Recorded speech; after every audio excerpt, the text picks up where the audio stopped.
Hello everyone, it's Shane Kanto, your Wasteland reviewer, and I'm here to review Don't Let's Go to the Dogs Tonight. And this is a new coming-of-age drama coming to you from writer, director, and star Embeth Davidtz. And this film is based off of the memoir of Alexandra Fuller.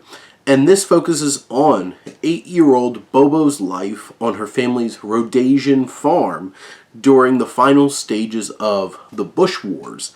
It explores the family's bond with Africa's lands and the war's impact on the region and individuals through Bobo's perspective. Now, this is an interesting experience because, yes, very much so, this is through the eyes of an 8-year-old white girl looking at all of these significant events that happened to, future Zimbabwe. And it's very earnest and very authentic in that way that it really captures the perspective of a child. But it naturally does have some kind of limitations because, these are some significant events for the people of Africa. And going through this story from this specific perspective is going to close some things off. But what it does open is seeing how you see racism evolving in childhood and how that is taught through the connections that a child has with their parents and the people around them. And you can feel those kinds of dynamics. And Bobo goes on this journey that has a lot of ups and downs with her family, her father, her mother, but also those native people around her, those Rhodesians, soon to be Zimbabweans, who they're from here.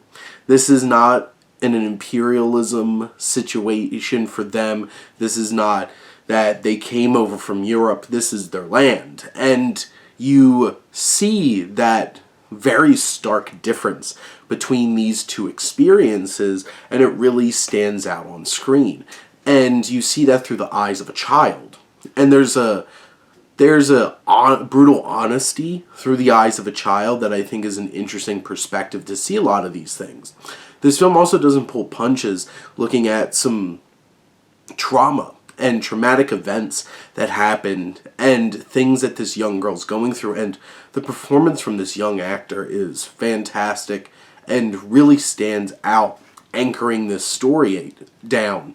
And you have this dynamic with her mother, and she is such a interesting figure in this story because there's so much that she brings energy-wise and experience-wise and perspective-wise that really shifts the dynamics in any given scene.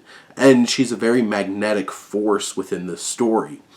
Also, from a standpoint of, I think, Davidtz and the rest of the team on the technical end of things, with Willie Nell, who's the cinematographer, this is a gorgeously shot film. It feels like it really captures the setting and that Africa vibe of Africa, and the whole experience from a technical standpoint is very effective and has like a slightish bit of a dreamlike quality of this childhood experience, but also doesn't shy away from showing this family being dirty and gross and all of the not great things that have gone on in this area with these characters.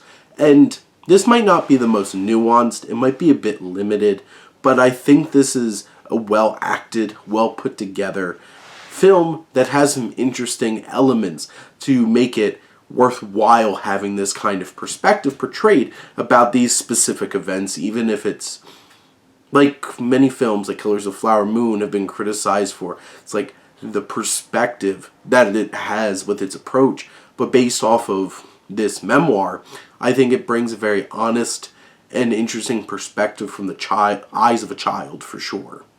But those are my thoughts on don't let's go to the dogs tonight. Let me know what you think and let's talk some movies. But thank you as always for tuning in and supporting your Wasteland reviewer.